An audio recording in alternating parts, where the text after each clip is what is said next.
ನಿಂತ್ಕೋಬೇಕು, ದಯವಿಟ್ಟು ಅಡ್ಡ ನಿಂತ್ಕೋಬಿಡಿ ಸರ್, ಇಲ್ಲೇ ಗಲಾಟೆ ಮಾಡ್ತಾರೆ.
ತಲಕಾಲು ಬೆಟ್ಟ ಲಕ್ಷ್ಮೀ ವೆಂಕಟೇಶ್ವರ ದೇವಸ್ಥಾನ ಮೊಟ್ಟ ಮೊದಲನೇ ಶನಿವಾರ ಇಲ್ಲಿನ ಮುಖ್ಯಸ್ಥರು ಕನ್ವೀನರ್ ಆದಂಥ ಬಿ ನಾಗರಾಜ್ ಅವರು ಮತ್ತು ಇಂದಿನ ಕನ್ವೀನರ್ ಆದಂಥ ರಾಯಪಲ್ಲಿ ಅಶ್ವಥ್ ರೆಡ್ಡಿ ಮತ್ತು ತಲಕಾಲು ಅಶ್ವಥ್ ರೆಡ್ಡಿ, ಶ್ರೀನಿವಾಸ ರೆಡ್ಡಿ ಮತ್ತು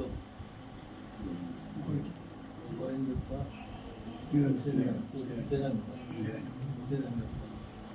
ಬಾಬು ಮತ್ತು ಎಲ್ಲ ಸಾಲಿಯವರು ಕೂಡ ಬಂದಿರ್ತೀನಿ. ತುಂಬ ಸಂತೋಷ. ಪೂಜೆ ಭಾಳ ಚೆನ್ನಾಗಿ ಆಯಿತು. ಮುಜರಾಯಿ ಸಚಿವರಿಗೆ ಒಂದು ಎಸ್ಟಿಮೇಟ್ ತಯಾರು ಮಾಡಿಕೊಡಲಿ. ಇವರಿಗಾಗಲೇ ತಯಾರಿ ಮಾಡಿದ್ದಾರೆ. ಗೋಪುರ ಕಟ್ಟಬೇಕು, ಸುತ್ತು ಒಳ್ಳೆ ಕಲ್ಲನ್ನು ಹಾಯಿಸಬೇಕು, ಗಣೇಶನ ಗುಡಿ ಕಟ್ಟಬೇಕು, ಪೂರ್ತಿ ಅದನ್ನು ನವೀಕರಣ ಮಾಡಬೇಕು ಅಂತ ಯೋಚನೆ ಮಾಡಿದ್ದಾರೆ. ಅದಕ್ಕೆ ಸಂಪೂರ್ಣವಾಗಿ ನಾನು ಕ್ಷೇತ್ರದ ಈ ಊರಿನವನಾಗಿ, ಶಿಡ್ಲಘಟ್ಟ ತಾಲೂಕಿನವನಾಗಿ ನನಗೂ ಬಹಳ ಆಸಕ್ತಿ ಇದೆ ಮತ್ತು ಒಳ್ಳೆಯ ಭಕ್ತಾದಿಗಳು ಮತ್ತು ಒಳ್ಳೆಯ ಕಾರ್ಯಕರ್ತರು, ಮುಖಂಡರು ಕೂಡ ಇದ್ದಾರೆ. ಈ ಕೆಲಸವನ್ನು ಆದಷ್ಟು ಬೇಗ ಮಾಡೋಣ.